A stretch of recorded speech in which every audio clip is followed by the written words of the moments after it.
This video is brought to you by Brilliant. In May last year, the government of Finland applied to join the North Atlantic Treaty Organization, or NATO, alongside Sweden. This decision was prompted by the Russian invasion of Ukraine, with both countries wanting the protection provided by NATO's Article 5, its mutual defence clause. With this now being signed, many believe that Finland is well placed to defend itself against a Russian invasion, safe in the knowledge that other powerful nations, such as the US, will jump to their defence if they're ever attacked. However, it's disingenuous to suggest that Finland isn't already well situated to both repel and defend against a Russian attack. So in this video, let's put NATO to one side and look into exactly what it is about Finland as a nation that makes it so hard to attack.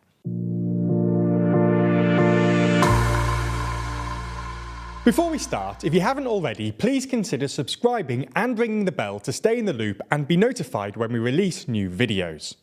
To understand this, we need to understand a bit of history, starting in 1939. Following the signing of the Molotov-Ribbentrop Pact, Russia and Germany agreed that Finland should be part of the Soviet sphere of influence. As such, Russia invaded in 1939 in a false flag attack, in an attempt to take Finland back. Other countries around the world were sympathetic to Finland's plight, but didn't really help, leading to a peace agreement being signed between Finland and Russia.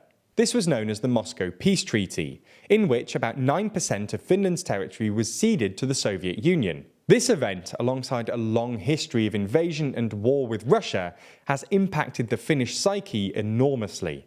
In the years since, the Finnish government has made changes centred around the idea that a Russian invasion could come at some point in the future.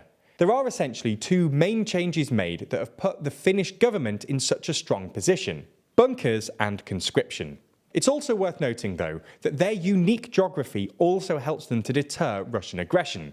So let's have a look into these three deterrents, starting with bunkers. Following this war with Finland in the late 30s, and upon the advent of nuclear weapons and subsequent proliferation of Russian nuclear weapons, Finland decided that what they needed to do was to create some way of shielding their population from the potential of falling atomic bombs, specifically from their eastern neighbour.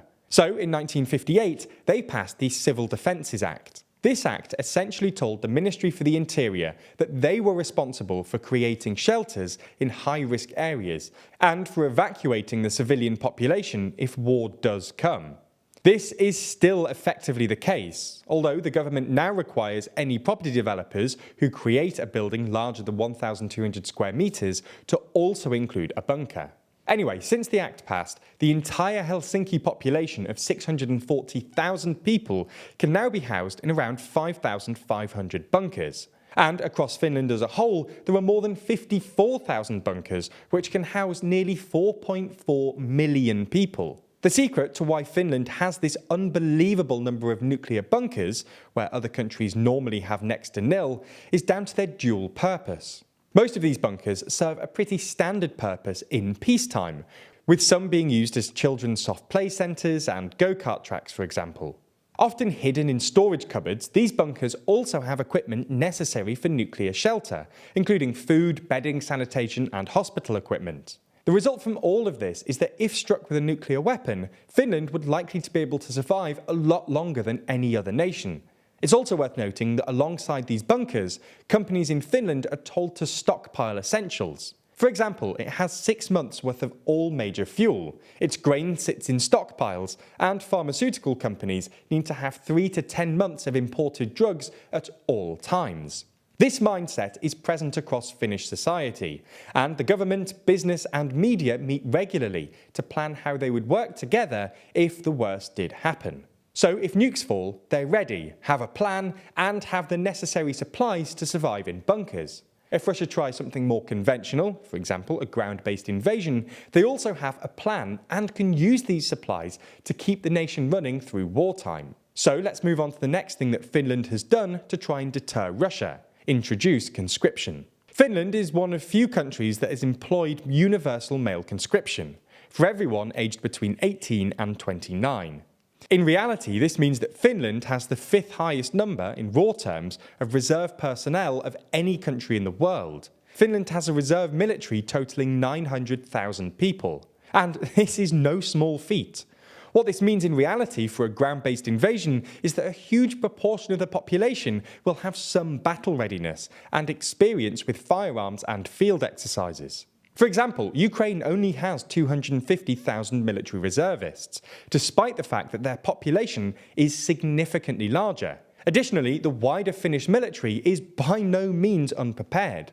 It ranks 51st out of the 145 countries considered in the Global Firepower Index. Now, this on its own isn't the best, but Finland certainly does have some redeeming qualities. For example, it has the 12th highest number of ships of any country on the list, and equally has the 18th highest number of mine and countermine warfare ships of any country on the list. As we've seen in the Ukraine war, Russia has utilised the sea in their invasion, and were they to invade Finland, it's likely they'd do the same again. With their ships and mines, there's a good chance that Finland could slow or even hold their own against a Russian attack of this kind. So, Finland's conscription policy, and the wider strength of their military, gives Russia further pause for thought if they begin pondering invasion. So, let's move on to the last thing that deters Russia: the geography. Obviously, this isn't something the government has developed in the post-war years like the previous two deterrents, but it still helps them nonetheless. Finland's status as a Baltic Sea state means that they have the ability to import resources from friendly countries. Additionally, the harshness of the land between Russia and Finland can actually work in Finland's favour. When Russia invaded in 1939, this was something that became apparent. The north part of the border contained few roads and was a bit of a wilderness, meaning that it required few troops to defend, because the geography did that for them. The rest of the troops could then be sent south. Considering that Finland already knows which bridges to destroy if Russia did invade, it's likely that they know this geographic advantage well and will use it. So, all in all, it seems that Finland has been preparing for another invasion since 1939, and is now a society mentally and physically prepared. It may well be a country that's almost entirely uninvadable. These are all clearly huge decisions, but one much smaller, easier decision you can make is improving your skills and career prospects with Brilliant.org. That's because, while we all know that the promise of AI is that it'll make our lives easier, it's very possible it'll make our work lives more difficult, replacing some people and requiring different skills of others. Brilliant, however, is the best way of improving your STEM skills quickly and in a fun way, investing in your own human intelligence. That's because Brilliant has thousands of lessons, from foundational and advanced maths to AI, data science, neural networks, decision-making and more, with new lessons added monthly. And by the way, these lessons are interactive and engaging, designed around principles of active learning, so there's no boring lectures here. That means that by investing a few minutes every day in lifelong learning, you can improve your skills and feel a real sense of accomplishment. You can try everything Brilliant has to offer free for a full 30 days by clicking on the link in the description. Plus, the first 200 of you will get 20% off Brilliant's annual premium subscription. Thanks for your support and for watching TLDR.